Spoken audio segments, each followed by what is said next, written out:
You probably have salt on your kitchen table right now. Maybe a cheap little shaker you barely notice.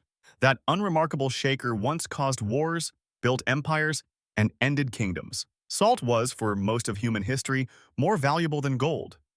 Yes, more than gold. And buried inside that little shaker is one of history's wildest stories. So why was something so common once so impossibly precious? To understand that, we have to go back about 8,000 years. Back before writing, before coins, before almost everything we call civilization. Early humans ate mostly fresh food, raw, or cooked immediately. The problem was that fresh food rots, and it rots fast. A bad harvest, a hard winter, a long journey, and people starved. Then someone discovered that salt could stop food from rotting. Rub salt into meat and it lasts for months instead of days. This was not cooking. This was technology. Salt was the ancient world's version of a refrigerator. Suddenly, communities could store food through winter. They could travel farther without starving on the road. They could trade preserved food with distant villages. Salt did not just preserve food, it preserved civilization itself. Archaeological evidence suggests salt production began around 6000 BCE. That is roughly 8,000 years ago, before the Egyptian pyramids even existed. Early salt makers in China and Romania boiled salty spring water. The water evaporated. The salt stayed behind. Basically the Stone Age version of a cooking show. But salt was not easy to make. It required fuel, water, and enormous effort. And only certain places had natural salt deposits. If you lived near salt, you were rich. If you did not, you desperately needed someone who did. This gap created the world's first great trade routes. One of the most famous crossed the Sahara Desert, south toward Timbuktu. Moorish merchants in West Africa traded salt ounce for ounce with gold. Salt for gold, weight for weight. The same value. Timbuktu became one of the wealthiest cities on earth because of salt trading. Venice, the glittering jewel of medieval Europe, built its fortune on salt. The Romans took it even further. They built entire roads just to move salt across their empire. The Via Salaria, the Salt Road, ran from the Adriatic Sea to Rome. Of all the roads leading to Rome, this one was among the busiest. Salt was so vital that the Roman state tightly controlled its production. Governments learned quickly that taxing salt was like taxing breathing. Everyone needs salt to survive, so everyone had to pay the tax. The Chinese emperor levied one of history's first taxes in 2200 BCE. It was a tax on salt, the world's oldest known tax. On a condiment. Excellent. Governments across the world copied this idea enthusiastically for thousands of years. Salt taxes funded armies, built monuments, and kept rulers in power. But controlling something everyone needs can make people very angry.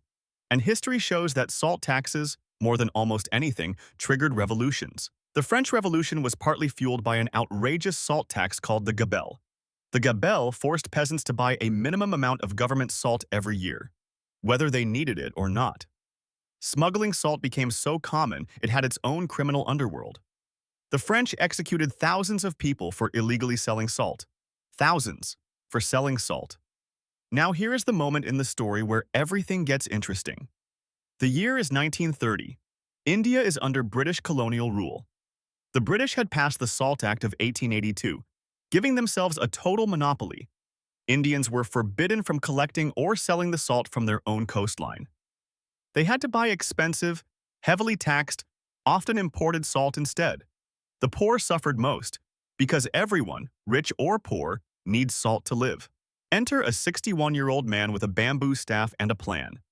Mahatma Gandhi announced he would march 240 miles to the sea.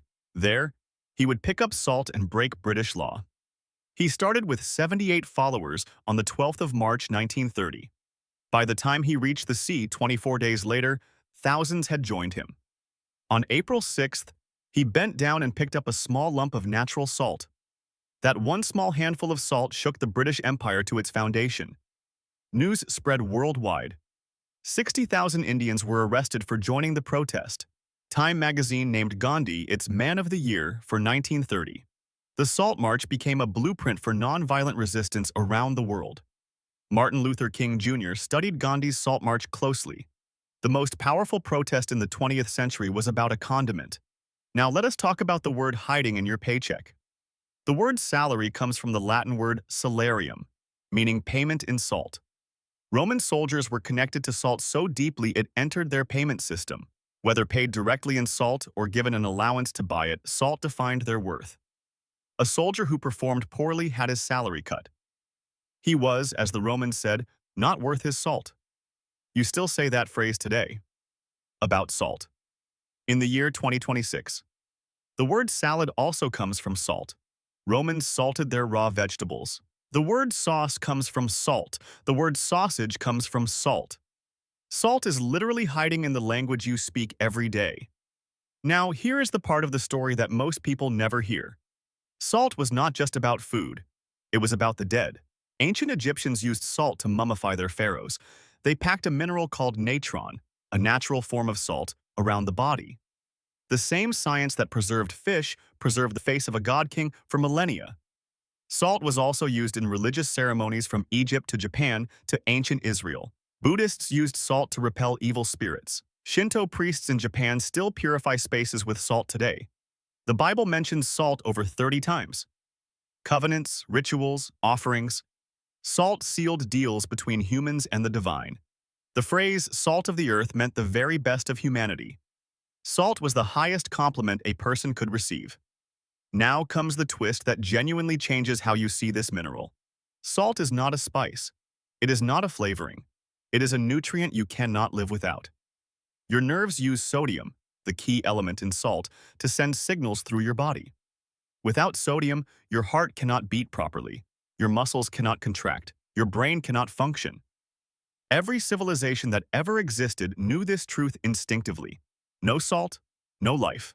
The Romans even knew the word for health, salus, shared a root with salt.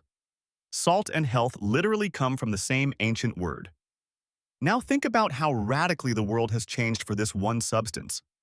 Today, a kilogram of table salt costs about the same as a bus ticket. You can buy more salt than a Roman soldier earned in a week for almost nothing. He would probably weep. Industrial salt production in the 19th century collapsed the price almost overnight. The most precious substance in human history became a cheap commodity. Cities named after salt still carry that legacy in their names today. Salzburg in Austria literally means salt castle. Salt Lake City is named for the Great Salt Lake beside it. Hundreds of towns worldwide are basically named after a condiment. Even today, salt shapes our world in ways we barely notice. Road salt keeps millions of people safe during winter every single year. Salt is used to make plastics, paper, glass, and hundreds of chemicals. Most of the salt produced today is not eaten. It runs the industrial world. The same mineral that started wars now holds your roads together in winter. But the most remarkable thing about salt is what it tells us about value itself. For most of history, value was not about rarity for its own sake. Value came from necessity, from what you genuinely could not live without. Salt was precious because life was impossible without it.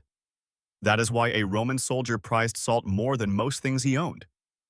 And why Gandhi chose salt, of all things, to crack an empire. He understood that to control what people need to survive is the purest form of power. And that taking back that control, even through something as small as a handful of salt, is the purest form of freedom. Next time you reach for the salt shaker, you are touching 8,000 years of human history. Every war fought for it. Every road built for it. Every revolution sparked by it. The most ordinary thing on your table has the most extraordinary story in the world. If you enjoyed this story, the next one might surprise you even more. We are going to talk about the history of spices, the trade that reshaped the map of the world. That one is going to be something else. But first, go look at that salt shaker one more time. You will never see it the same way again. That cheap little shaker once ran the world, and in a way it still does. See you next time.